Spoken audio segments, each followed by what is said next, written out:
and truth played a bigger relative role. And we have to get back to that. I'm really rooting for your startups, Sean, and there are others, electioneers, one neither one of us has invested in, but I think they're a great group, and some of y'all know some others. And, you know, we have to have a lot of emergent efforts to create new online tools to bring people together so that there can be digital smart mobs, flash mobs, on calling out the truth when these special interest-oriented campaigns are geared up to try to stampede the elected representatives in the direction they want them to go in. I totally agree with this, and I think part one is definitely the information part. A well-informed populace is essential to a functioning democracy, and this goes back to the point I was making about this expansion of media that's always occurred commensurate with an expansion in suffrage. So, once we've a ton of work to be done, and we'll always be working on trying to make information spread more freely and get access to more information. But once that's been done, we still have to build systems that allow people to make decisions collectively, allow people to aggregate power, allow the right elected officials to get elected. And I think this kind of comes back to the second point that I wanted to make about the potential solution. And this is something that anyone who can come up with ideas to form companies or nonprofit organizations or NGOs around this idea. I welcome those ideas. But basically, 1 in 6 people will hold office. 800,000 offices that many of you have probably never heard of. City comptroller, district attorneys, various water district, various elected judges. I mean, these are the kinds of political offices where when you get to the ballot and you think you're going to vote for president, you realize there's another 60 or so people on the ballot, and you've never heard of any of them. You have no idea what these positions do, really. I mean, you kind of have a vague idea, you're really being asked to choose, in some cases, between 2 or 3 people from the same party, because you're dealing with local politics. I mean, certainly in San Francisco, I've got a string of Democrats to choose from. And basically the choice for me comes down to, do I like the local business owner or the attorney or the other attorney? I don't really like attorneys too much, so I go with the local business owner. And this is the extent upon which I'm making a decision. I mean, this is insane. So what I've come to realize is that it's not necessarily, I don't think change comes in the obvious ways, in the obvious places. I think that, changing the way senators get elected, changing the way the president gets elected, changing the way these big budget, top-down, mass media, TV-dominated elections get run, I think is a important but long-term task. I think there's a much more achievable short-term win, low-hanging fruit, so to speak, in these, 899,000 elections every year that are local, where you don't even know what the people do, let alone who the candidates are. That's information inefficiency.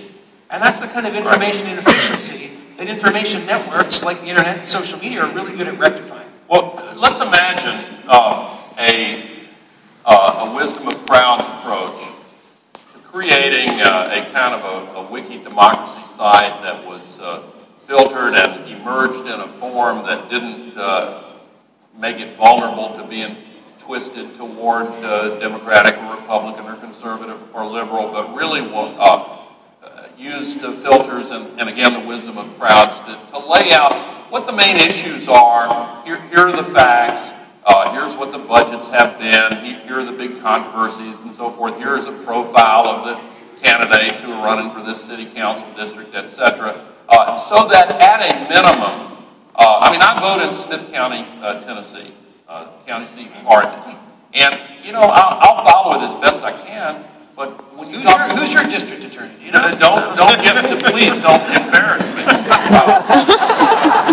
But it's a good example because I'll call my close friends and say, who you vote for? What's going on? Well, if there was an emergent wiki democracy site that created a trusted, vetted, filtered body of information about these races that was kind of self-correcting. If it got tilted, then, it gets to be self-correcting. I would go to that, and I think a lot of people would go to it.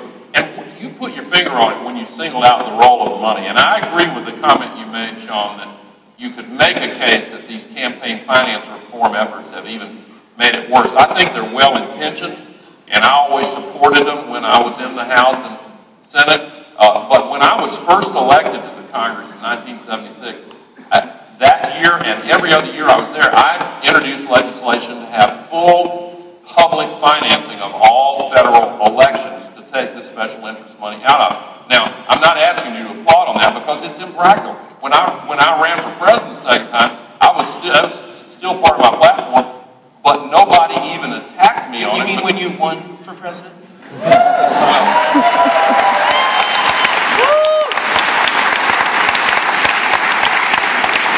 Well, there's so many things I could say that I'm not going to say. But, you win some, you lose some, and then there's that little known third category.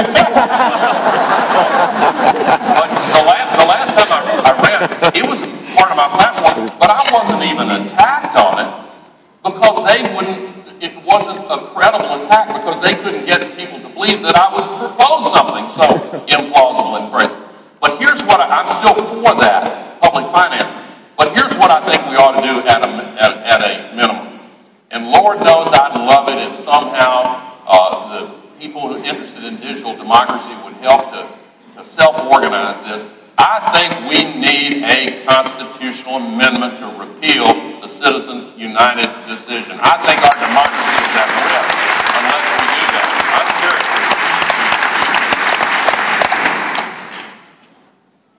We were going to take some questions from y'all, but any last thoughts that you worry you can't fit into the answer to a question? Well, I'll give you the shameless plug again. I know we mentioned it already, but if you are interested in these issues, there are 3 fantastic companies. Causes Vote is an nation builder, and send them your resumes or find the guys. A lot of them are sitting in the front row.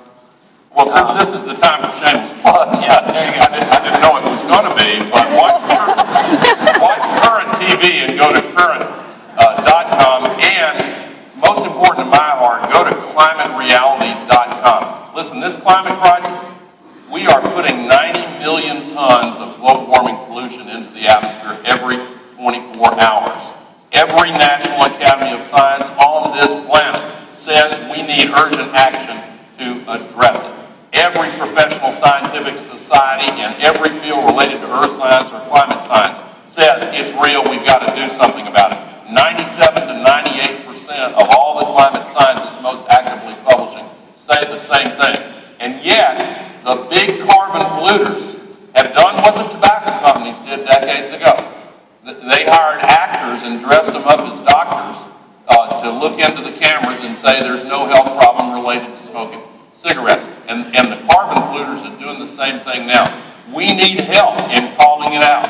And so go to climatereality.com. So, okay, first question.